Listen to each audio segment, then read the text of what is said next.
اللهم بارك على محمد وعلى آل محمد كما باركت على إبراهيم وعلى آل إبراهيم إنك حميد مجيد. عزیزان محترم اور میرے محترم بھائیوں دوستوں اور بزرگوں، شعبان المعظم کا مہینہ ہے۔ آج کے جمعۃ المبارک میں جس حوالے سے گفتگو کی جائے گی وہ ہے شعبان غفلت سے بیداری کا مہینہ ہے۔ غفلت سے بیداری کس چیز کی؟ کہ یاد رکھیے کہ اللہ تعالیٰ نے انسان کی زندگی کو بڑا قیمتی بنایا ہے، اور آپ نوٹ کریں کہ ہر لمحے میں اللہ تعالیٰ اپنے بندوں پر خاص رحمت کو نازل فرمانے کے لیے اور اپنی عطا کو مخلوق پر کثرت سے کرنے کے لیے امت کو مختلف مواقع عطا کیے ہیں کہ جب ان مواقعوں کو اختیار کرے گی تو اس کے بدلے میں اللہ کی رحمتیں ان پر نازل ہوں گی، اور خاص عنایتیں اللہ رب العزت اپنے آپ صلی اللہ علیہ وسلم کی امت مسلمہ پر کریں۔ ان عطایا میں سے آپ صلی اللہ علیہ وسلم کے طفیل اللہ تعالیٰ نے اس امت کو بہت ساری ایسی چیزیں عطا کر رکھی ہیں کہ جن کو حاصل کر کے یہ اپنی بخشش کروا سکتی ہے۔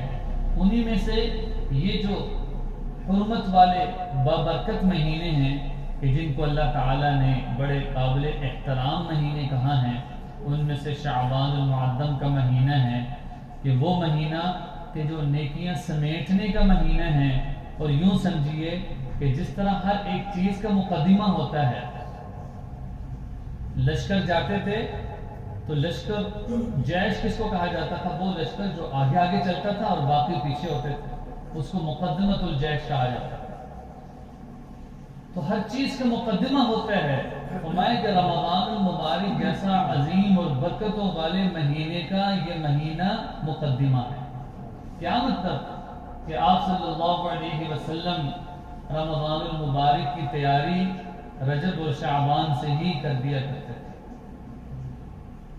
اور عزیزان محترم نوٹ کریں کہ پہلی امتوں میں عمریں زیادہ تھیں اور طاقتیں بھی زیادہ تھیں، یعنی عمریں زیادہ تھیں اور صحت کے اعتبار سے مضبوط تھے، لیکن اس امت کی عمریں بھی کم ہیں اور صحت کے اعتبار سے بھی کمزور ہیں، لیکن اس بات کا اندازہ لگائیے باوجود عمریں کم ہونے کے، باوجود صحتیں کم ہونے کے، اللہ تعالیٰ نے اس امت کو یہ اعزاز دیا کہ یہ عمل تو تھوڑا کرتی ہے لیکن اس کا بدلہ اللہ بڑھا چڑھا کر 10 گنا عطا کرتے ہیں۔ من جاء بالحسنۃ فلہ عشر امثالها، جو عمل کرتے ہیں اللہ اس کو اس کے 10 نیکیاں دیتے ہیں۔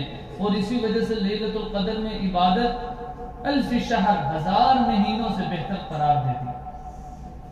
مختلف مواقع اللہ اجر بڑھا چڑھا کر دیتے ہیں۔ اس لیے باوجود عمریں کم ہونے کے، صحتیں کمزور ہونے کے، کوئی بھی نہیں کہہ سکتا کہ دین اسلام میں اتنی سختی ہے کہ میں کر ہی نہیں سکتا۔ نماز پڑھنا میرے بس کی بات نہیں ہے، روزے رکھنا میرے، جتنی استطاعت ہے اللہ نے استطاعت کے مطابق امت کو اس کام پہ لگا دیا۔ نماز کی استطاعت اس کے اندر موجود ہے، جتنی دیر کھڑا ہو سکتا ہے اللہ نے اتنی دیر سختی نہیں رکھی۔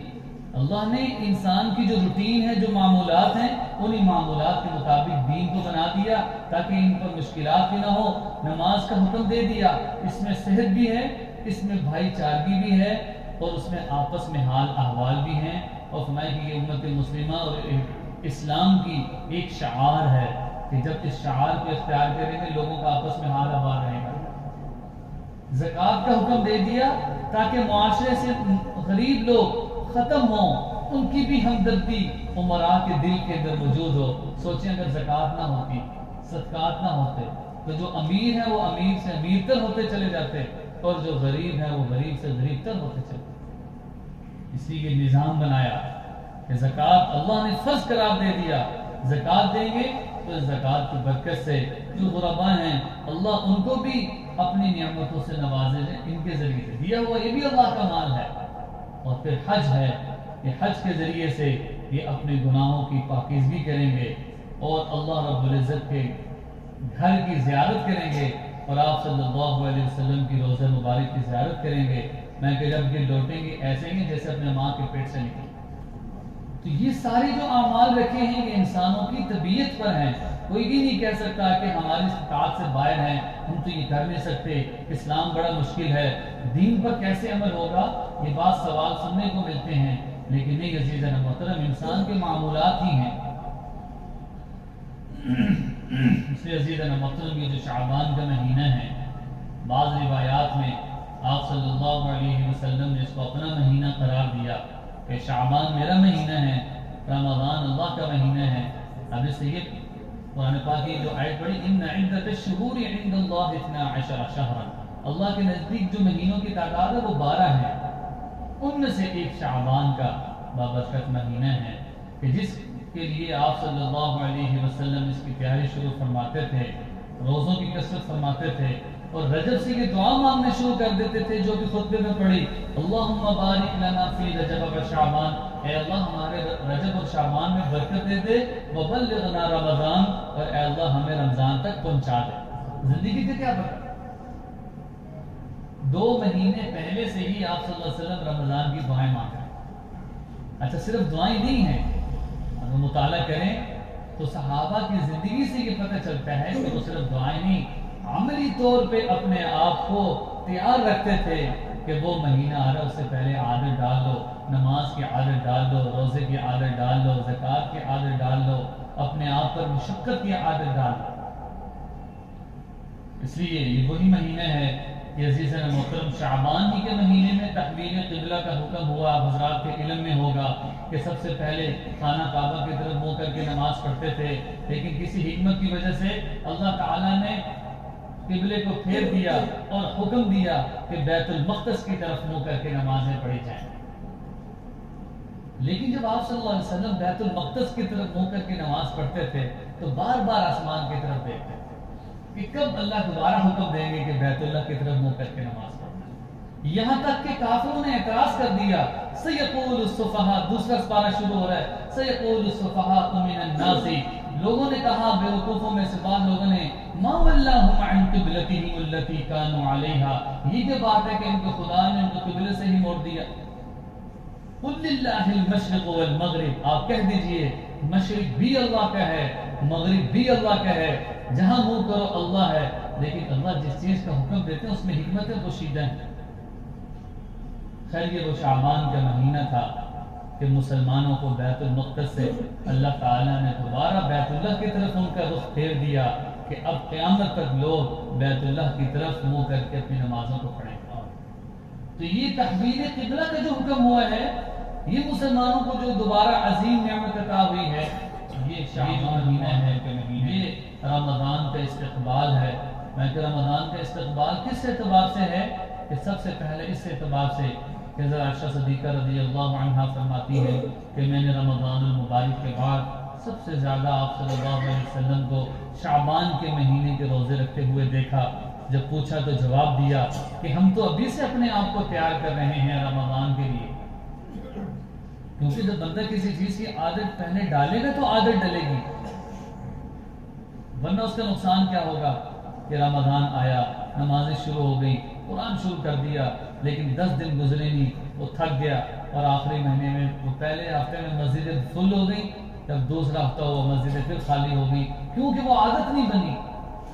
سمجھنا کہ پہلے جب عادت بنائے گا تو وہ عادت بنتی چلی جائے گی، اور رمضان میں بھی وہ عادت برقرار رہے گی. پھر اس کو مشکل نہیں ہوگا نماز پڑھنا، پھر مشکل نہیں ہوگا اس کے لیے قرآن پاک کی تلاوت کرنا. اس لیے اس میں عادت ڈالنا آپ صلی اللہ علیہ وسلم کے معمولات میں سے تھا. ماہ شعبان کی اہمیت کے بارے میں حضرت سلمان فارسی رضی اللہ عنہ کی ایک روایت ہے، وہ فرماتے ہیں کہ آپ صلی اللہ علیہ وسلم کثرت سے روزے رکھا کرتے تھے. اور پھر اسی طرح اس میں حکمت علماء نے کیا لکھی ہیں، سب سے پہلی حکمت یہ تعظیم ہے اور رمضان کے مہینے کی تیاری ہے. اور دوسرا حضرت انس رضی اللہ عنہ سے روایت ہے، وہ فرماتے ہیں کہ آپ صلی اللہ علیہ وسلم نے سے سوال کیا کہ یا رسول اللہ افضل روزے کون سے ہیں؟ آپ صلی اللہ علیہ وسلم نے فرمایا کہ افضل تو وہی ہیں جو رمضان کے فرض روزے ہیں. میں کہ اس کے بعد کے افضل روزے کون سے ہیں؟ آپ صلی اللہ علیہ وسلم نے فرمایا کہ شعبان کے روزے. پھر آپ حضرات نے شعبان کی جو 15 رات ہے اس میں عبادت بھی کی ہوگی، کیونکہ اللہ رب العزت اس رات کو تجلی فرماتے ہیں غروب آفتاب سے لے کر صبح صادق تک اللہ آسمان دنیا میں آتے ہیں، تجلی فرماتے ہیں اور اعلان کرتے ہیں کہ ہے کوئی بخشش کا طلبگار کہ جس کی بخشش کر دی جائے، ہے کوئی سوال کرنے والا کہ جس کے سوال کو پورا کیا جائے۔ اس رات میں جو عبادت میں لگتے ہیں، جو اللہ کے لیے عبادات میں مصروف ہوتے ہیں، تو فرمائیں کہ یہ وہ رات ہوتی ہے شعبان میں جس کو شب برات کہتے ہیں۔ اللہ کئی لوگوں کو جہنم سے بری کرتے ہیں، یہ مراد۔ یہاں تک روایت میں ہے کہ آپ صلی اللہ علیہ وسلم نے فرمایا کہ اس زمانے میں قبیلہ بنو کلب تھا، ان کی جو بکریاں ہیں ان کے جسم پہ بال بہت زیادہ ہوا کرتے تھے۔ آپ صلی اللہ علیہ وسلم نے فرمایا کہ اس رات میں اللہ قبیلہ بنو کلب کی بکریوں کے بال کے برابر لوگوں کو جہنم سے آزاد کرتا ہے۔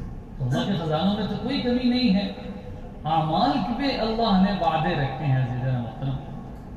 اس لیے فرمائے کہ اللہ تعالیٰ 3 چیزیں فرماتے ہیں، جتنے لوگ پیدا ہوں گے اللہ ان کو لکھتے ہیں، جتنے لوگوں کی وفات ہوگی اللہ ان کو لکھتے ہیں، اور تیسرے نمبر پہ اللہ لوگوں کی روزی کو لکھتے ہیں کہ اس بندے کو کتنی روزی دی۔ اس لیے آپ صلی اللہ علیہ وسلم نے فرمایا کہ اللہ تعالیٰ سے عافیت والی روزی مانگو۔ روزی تو اللہ نے دینی ہے، لیکن ہمارے ذمہ کیا ہے کہ اللہ سے یہ دعا کریں کہ اے اللہ عافیت والی روزی عطا فرما، برکت والی روزی عطا فرما، کہ کم پیسوں میں بھی سارے کام پورے ہو گئے، یہ برکت ہے۔ اور بے برکتی کیا ہے کہ زیادہ پیسے بھی ہیں لیکن نہ سکون ہے نہ ضرورتیں اس کی پوری ہوتی ہیں۔ اس لیے حضرت عائشہ رضی اللہ عنہا سے بھی ایک روایت ہے، وہ فرماتی ہیں کہ آپ صلی اللہ علیہ وسلم کو میں نے دیکھا کہ آپ صلی اللہ علیہ وسلم شعبان سے بھی روزے رکھنے شروع کر دیتے تھے، اور یہ فرماتے تھے کہ یہ رمضان کی تیاری ہے، اور 2 مہینے کے وہ اوقات روزے رکھنے کرتے تھے، شعبان کے بھی رمضان کے۔ تو بہت سارے واقعات ہیں کہ جن واقعات سے اس کی اہمیت کا اندازہ ہوتا ہے کہ اللہ نے جو حرمت والے مہینے ہیں ان میں شعبان ایسے ہی بنایا ہے کہ حضور صلی اللہ علیہ وسلم نے حضرت ابو قتادہ بن خالد رضی اللہ عنہ ہیں، ان کو 16 افراد کے لشکر کے ساتھ ایک جو کفار بنو طالب کا جو لشکر تھا، اللہ تعالیٰ نے مسلمانوں کو فتح دی، اور اسی مہینے میں حضرت ابو قتادہ بن حارث کو آپ صلی اللہ علیہ وسلم نے بشارت دی کہ تمہاری سربراہی میں اللہ تعالیٰ نے مسلمانوں کو اس مہینے میں فتح عطا کی۔ اس لیے اس بہت سارے واقعات ہیں۔ فرمایا کہ 9 شعبان کو حضور صلی اللہ علیہ وسلم کی جو تیسری صاحبزادی ہیں حضرت ام کلثوم، یہ واقعہ پیش آیا کہ وہ بیمار ہوئی اور وہ اللہ کو پیاری ہو گئی، اور یہاں تک فرمایا کہ آپ صلی اللہ علیہ وسلم کا جو نکاح ہے وہ حضرت حفصہ رضی اللہ عنہا اور حضرت جویریہ رضی اللہ عنہا، یہ جو 2 ازواج مطہرات ہیں، ان کا نکاح بھی شعبان کے مہینے میں ہوا تھا۔ اس لیے عزیزاً محترم، رمضان کی تیاری کا مہینہ اعمال کی کثرت کے اعتبار سے، جس طرح پہلی امتوں کی جیسے میں نے عرض کیا عمریں زیادہ تھیں، قوتیں زیادہ تھیں، لیکن اس امت کی عمریں کم ہیں، لیکن میں کہ جو عمل کریں گے، نمازیں 5 پڑھیں گے لیکن اللہ ان کو 50 نمازوں کا ثواب دیں گے۔ جیسا معراج کے موقع پہ آپ صلی اللہ علیہ وسلم نے یہی فرمایا، اللہ نے فرمایا کہ آپ کی امتیں 50 سے 5 نمازیں ہوئیں، لیکن جو 5 نمازیں اہتمام کے ساتھ پڑھے گا اللہ اس کو اجر 50 پہ دیں گے۔ تو اس لیے خاص رحمتیں اور برکتیں اللہ رب العزت اپنے بندوں کو مواقع عطا کرتے ہیں، ان مواقعوں سے وہ اللہ کی رحمتوں کو سمیٹ سکتا ہے۔ بہانے اللہ ڈھونڈتے ہیں کہ میں کس طریقے سے اپنے بندے پر اس کے عمل کی وجہ سے اس پر رحمتیں نازل کروں اور اس کو بخشوں۔ اس لیے عزیز محترم حضرت خدیجہ رضی اللہ عنہ کے وطن سے جو آپ صلی اللہ علیہ وسلم کی چوتھی بیٹی تھی حضرت فاطمہ رضی اللہ تعالی عنہ، کہ آپ صلی اللہ علیہ وسلم کو جن سے بے پناہ محبت تھی، ان کا نکاح حضرت علی رضی اللہ عنہ سے ہوا تھا، جو حسنین کی والدہ ہیں اور جن کو جنتی عورتوں کے سردار کا لقب ملا، اور جن کو بیٹے حضرت حسن حسین ہیں ان کو جنتی جو نوجوان ہیں ان کے سردار کا لقب ملا۔ آپ کا آپس میں نکاح ہوا، اور فرمایا کہ حضرت فاطمہ رضی اللہ عنہ کا انتقال بھی اسی مہینے میں ہوا تھا۔ تو اس لیے عزیزاً اس مہینے میں بہت سارے واقعات ہیں لیکن ان واقعات کا جو پس منظر ہے، جو وجوہات ہیں، آپ صلی اللہ علیہ وسلم کے معمولات ہیں، ان میں یہ بات مقدم ہے کہ کس طریقے سے اعمال کی اپنے آپ کو عادت ڈال دی جائے۔ اور پھر فرمایا کہ آپ صلی اللہ علیہ وسلم کی ایک روایت ہے کہ باوجود ان ساری نعمتوں کے، ان ساری اہمیتوں کے، کچھ لوگ ایسے بھی ہیں جو اس مہینے سے محروم ہیں۔ صحابہ نے عرض کیا کہ یا رسول اللہ ہمیں بتا دیجئے کہ اس مہینے میں کچھ لوگ محروم بھی رہتے ہیں، وہ کون لوگ ہیں؟ سب سے پہلی بات آپ صلی اللہ علیہ وسلم نے ارشاد فرمائی، شرک کرنے والا، کہ جو شرک کرنے والا ہے اللہ اس کو معاف نہیں کریں گے۔ ان اللہ لا یغفر ان یشرک بہ ویغفر ما دون ذلک لمن یشاء، اللہ رب العزت شرک کو تو معاف نہیں کریں گے، اس کے علاوہ جس گناہوں کو چاہیں گے معاف کر سکتے ہیں۔ اور دوسری یہ فرمائی کہ ناحق قتل کرنے والا، کہ جو کسی کو ناحق قتل کرے، بخاری میں ایک روایت ہے کہ جو آدمی قتل کرنے والا ہو اور پوری بستی والے کسی ایک آدمی کے ناحق قتل کرنے کا ارادہ کریں، پوری بستی والے کسی ایک آدمی کے ناحق قتل کرنے کا ارادہ کریں، تو اللہ ان کے اس ارادے کی وجہ سے اس پوری بستی کو عہدے جہنم میں ڈال دیں۔ یعنی کہ قتل کرنا کتنا ایک بڑا جرم ہے۔ اور آج عزیز محترم، قاتل کا بھی پتہ نہیں کون ہے، مقتول کا بھی پتہ نہیں کون ہے، قاتل کو پتہ نہیں میں کیوں قتل کر رہا ہوں، مقتول کو پتہ نہیں میں کیوں قتل ہو رہا ہوں۔ اب مختلف مواقع پہ مختلف جمع غفیر میں جمع ہوئے، ڈنڈے برسائے ایک دوسرے پر، دونوں طرف مسلمان ہیں، نبی کی امتی ہیں، صرف پتہ نہیں کس بات پر اختلاف ہے، کیا وہ چاہتے ہیں کہ اس چھوٹی سی باتوں پر اپنی جان دے دیں۔ اللہ سوال کریں گے کہ کیا وہ کوئی دین کا عظیم کام تھا؟ عزیز محترم، مسلمان مارنے والا، مرنے والا مسلمان، تو عزیز محترم یہ آج کل کے حالات ہیں۔ اس لیے آپ صلی اللہ علیہ وسلم نے فرمایا کہ مظلوم کو اس کا ساتھ دو اور ظالم کا بھی ساتھ دو۔ صحابہ نے کہا رسول اللہ ظالم کے ساتھ کا مطلب کیا ہے؟ آپ صلی اللہ علیہ وسلم نے فرمایا کہ ظالم کو اس کے ظلم سے روکنا یہ اس کا ساتھ دینا ہے، کہ اس کو ظلم سے روک۔ اور فرمایا کہ کینہ رکھنے والا، کہ جس کے دل میں کینہ ہو، حسد ہو، وہ دوسروں کی ترقی کبھی نہ چاہتا ہو، جادو ٹونے کروا دے کہ اس سے یہ چیزیں چھین جائیں، یہ ساری چیزیں میرے پاس آ جائیں، میں کہ جو کینہ رکھنے والا ہے اس مہینے میں اللہ اس کی بھی بخشش نہیں کرتے، اس کو بھی جہنم سے بری نہیں کرتے۔ اور چوتھے نمبر پہ فرمایا کہ جو والدین کا نافرمان ہے، وَقَضَىٰ رَبُّكَ أَلَّا تَعْبُدُوا إِلَّا إِيَّاهُ، اللہ نے یہ فیصلہ کر لیا ہے وَبِالْوَالِدَيْنِ إِحْسَانًا، کہ والدین کے ساتھ احسان کیا جائے۔ اور آگے کیا فرمایا؟ وَلَا تَقُلْ لَهُمَا أُفٍّ إِمَّا يَبْلُغَنَّ عِندَكَ الْكِبَرَ أَوْ كِلَاهُمَا، اگر ان میں سے ایک یا دو جو بھی بڑھاپے کو پہنچ جائیں، فَلَا تَقُلْ لَهُمَا أُفٍّ، تم ان کو اف تک نہ کہو۔ علماء نے لکھا ہے کہ اگر اس سے کم درجے کا بھی کوئی لفظ ہوتا تو اللہ اس کو ذکر کرتے۔ علماء نے اس کی تشریح میں لکھا ہے کہ اف کا ترجمہ کیا ہے؟ سر ہلانا۔ جس طرح بندہ کسی بات پر ناگواری کا اظہار کر کے اپنا سر گھماتا ہے کہ میں یہ کام کیوں کروں، میں کہ اللہ نے اس کو بھی حرام کیا ہے۔ اس لیے کہ آپ صلی اللہ علیہ وسلم نے والدین کو مرتبہ عطا کیا ہے، بوڑھے شخص کی قدر کا حکم دیا ہے، اللہ اس سے حیا کرتے ہیں، اس کی خدمت کو سعادت قرار دیا ہے۔ اس لیے فرمایا کہ اللہ کیا ہے؟ زنا کرنے والا جو ہے وہ بھی اس مہینے میں محروم ہے، کیونکہ اللہ نے حکم دیا ہے وَلَا تَقْرَبُوا الزِّنَا، قریب بھی نہ جاؤ گناہ کے، اور جو اس میں واقع ہو جائے وہ تو اور گناہ گار۔ قطع رحمی کرنے والا، اس لیے ہر کسی سے صلہ رحمی کرنی چاہیے، رشتہ دار ہوں، پڑوسی ہوں، نمازی ہوں، آپس میں ہوں تو ایک دوسرے سے حال احوال سلام دعا رکھنی چاہیے۔ اور فرمایا کہ جس کی شلوار ٹخنے سے نیچے ہوگی اس پر بھی سخت وعید ہے، اللہ ناراض ہوں گے، میں کہ اس کے لیے بھی بڑی سخت وعیدیں ہیں۔ تو آج کے جمعۃ المبارک میں شعبان اور اس میں جو اعمال ہیں ان کا ذکر کیا گیا ہے۔ دوسری قرآن پاک کی یہ جو آیت پڑھی تھی کہ وَلِلَّهِ عَلَى النَّاسِ حِجُّ الْبَيْتِ مَنِ اسْتَطَاعَ إِلَيْهِ سَبِيلًا، کہ اللہ نے لوگوں کے لیے یہ ضروری قرار دیا ہے۔ وَلِلَّهِ عَلَى النَّاسِ، عربی زبان میں علا کا مطلب ہوتا ہے پر، لازم، حج البیت کہ وہ حج بیت اللہ کریں، ان استطاع الیہ سبیلا، اگر ان کے اندر استطاعت ہے۔ الحمدللہ آج سے حج کی درخواستیں شروع ہو گئی ہیں. سب نیت کریں کہ جن پر اللہ نے حج کو فرض قرار دیا ہے، اللہ نے ان کو مال عطا کیا ہے، اب اگر وہ حج پہ نہیں جا رہے تو ان کے ذمے یہ فرضیت باقی ہے. حج بیت اللہ کرنا یہ فرض ہے. کس کے لیے؟ جس کے اندر استطاعت ہے. ایک آدمی کہتے ہیں میرے پاس پیسے نہیں ہے، اس پر فرض نہیں.